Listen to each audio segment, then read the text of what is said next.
जय भोलेनाथ। आज इस वीडियो में सुनेंगे फाल्गुन मासी पूर्णिमा की व्रत कथा।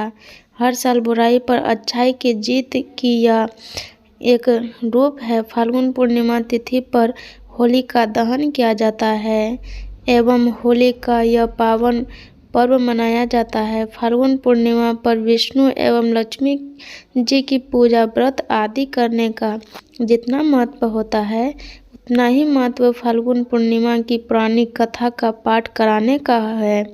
मान्यता है कि ये कथा सुनने से यश, क्रांति, धन्य धान्य और संतान सुख प्राप्त होता है। मरणोपरांत वैकुंठ धाम की प्राप्ति होती है। कथा आरंभ करते हैं। महर्षि कश्यप की पत्नी एवं दक्ष की पुत्री दक्षी के गर्भ से हिरण्यकश्यप और हिरण्यक्ष का जन्म हुआ।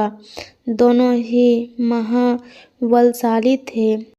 फलस्वरूप देवताओं को पराजित करके दोनों भाइयों ने स्वर्ग पर अपना अधिकार कर लिया। उनके अत्याचार से देवों लोक में हाहाकार मच गया। अतः भगवान विष्णु ने 12 अवतार लेकर हिरण्यक्ष का वध कर दिया।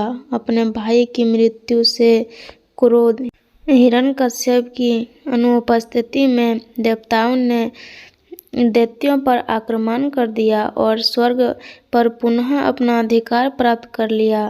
हिरण्यकश्यप की पत्नी कयाधु उस समय गर्भवती थी, जिन्हें देवराज इंद्र ने बंदी बना लिया और वह कयाधु को लेकर अमरावती जा रहे थे। तभी मार्ग में उन्हें देवर्षि नारद मिल गए। नारद जी इंद्र के साथ कयाधु को देखकर बोले, देवराज आप इसे लेकर कहाँ जा रहे हैं? ये सुनकर इंद्र ने कहा, हे देवर्षि, कयाधु को गर्भवती हैं। इनके गर्भ में हिरण्यकश्यप जैसे दुष्ट आत्मा का अंश है, जिनका वध करके मैं इसे छोड़ दूंगा। इस पर देवर्षि नारद बोले, इनके गर्भ में तो श्री नारायण का परम भक्त है, अतः इन्हें छोड़ दो। इंद्र नारद मुनि की यह बात सुनकर देवराज ने कयाधु को छोड़ दिया।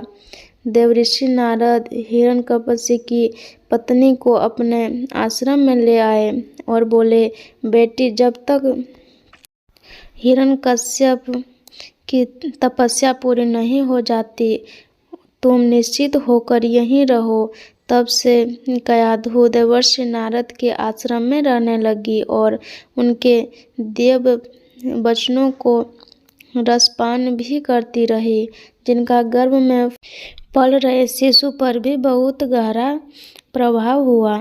जब उस समय आया तो कयाधु ने एक पुत्र को जन्म दिया, जिनका नाम रखा गया प्रहलाद। इधर हिरण्यकश्यप की तपस्या जब पूरी हो गई तो ब्रह्मा जी ने प्रसन्न होकर उनसे मनोवांछित वरदान दिया, जिनके पश्चात वह अपने राज्य वापस लौट आया।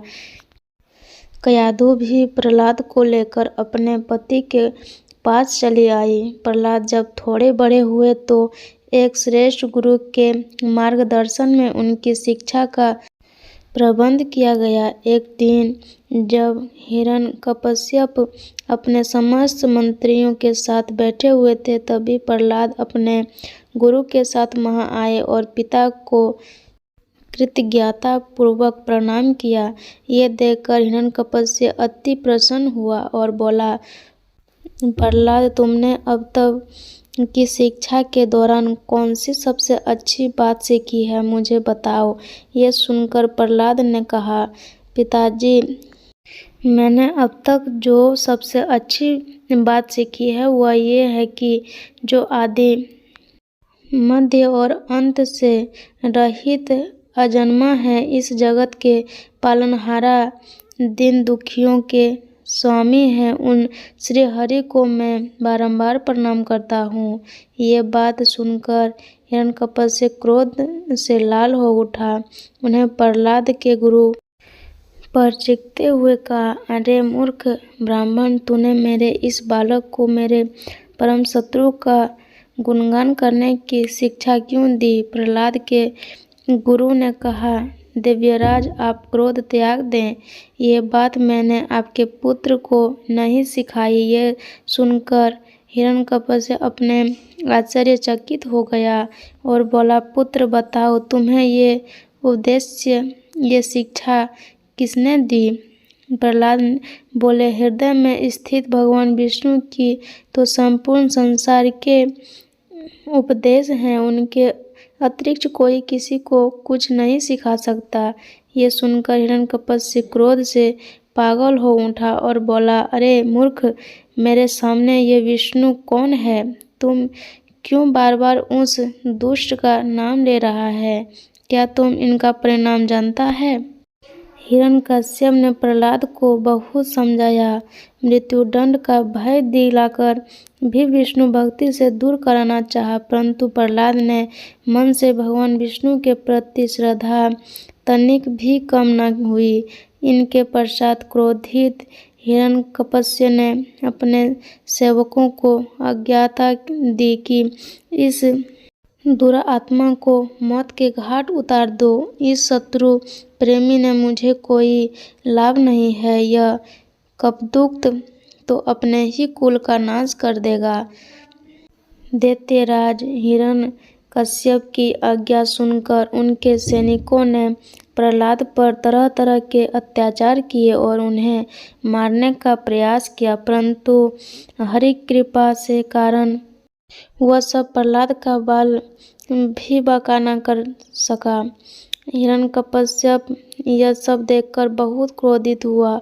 अत्यंत उन्होंने अपनी बहन होलिका को आदेश दिया कि वह प्रहलाद को गोद में लेकर अग्नि में बैठ जाए, क्योंकि होलिका को यह वरदान प्राप्त था कि अग्नि से उसे कोई हानि नहीं होगी। अपने भ्राता का आदेश मानकर होलिका ने भक्त प्रहलाद को अपनी गोद में लेकर अग्नि में बैठ गई। उस समय प्रहलाद हाथ जोड़कर आंखें बंद कर निरंतर प्रभु ध्यान में मग्न रहे और नारायण नारायण का जाप करते रहे। हरि कृपा के फलस्वरूप प्रहलाद अग्नि में बैठकर भी सकुशल बच गए, किंतु होलिका का उसी आग में जलकर भस्म हो गई।